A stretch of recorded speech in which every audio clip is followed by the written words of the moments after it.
until the bride welcomes him as the bridegroom and greets him and says, "We want you."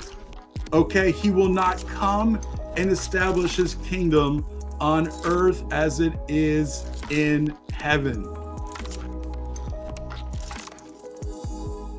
What does the new covenant have to say about God's relationship with Israel? Because those who think God has divorced his people, that God has replaced his people, right? They're going to use New Testament verses to do that, okay? But I want to look at this passage, an interesting passage in Matthew 23. Listen, I always read this passage.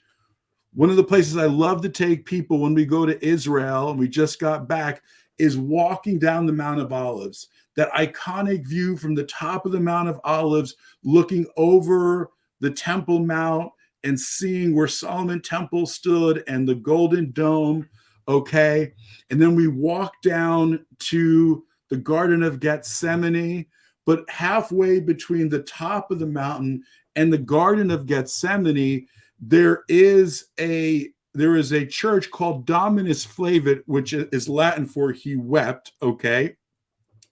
And at this location, we always read this passage from Matthew 23. It says, "O Jerusalem, Jerusalem, who kills the prophets and stones those who sent to her. How often have I longed to gather your children together as a hen gathers her chicks underneath her wings, but you are not willing. Look, I tell you, behold, your house is going to be left to you desolate, but you will not see me again until you say, Baruch haba b'shem Adonai, blessed be he who comes in the name of the Lord." So listen, Yeshua standing on the Mount of Olives, he looks over the temple.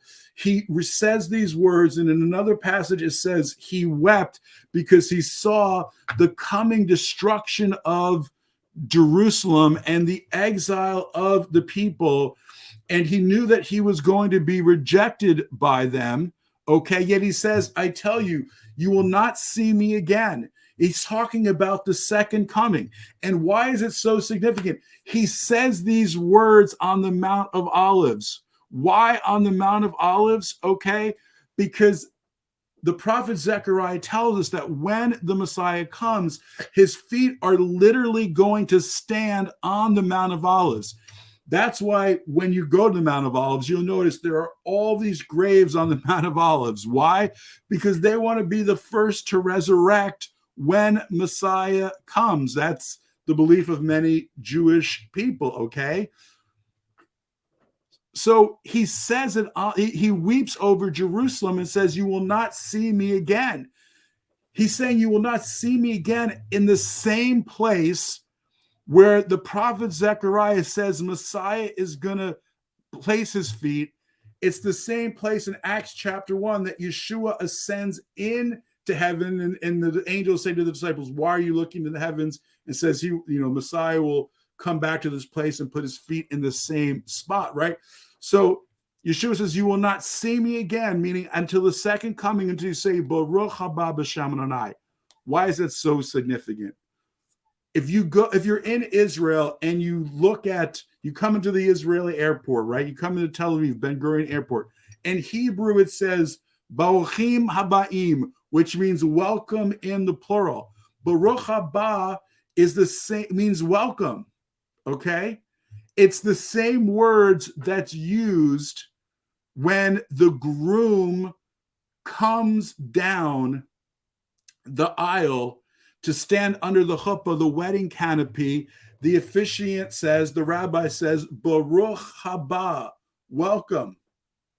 B'shem Adonai, welcome in the name of the Lord. So Yeshua is saying it on the Mount of Olives.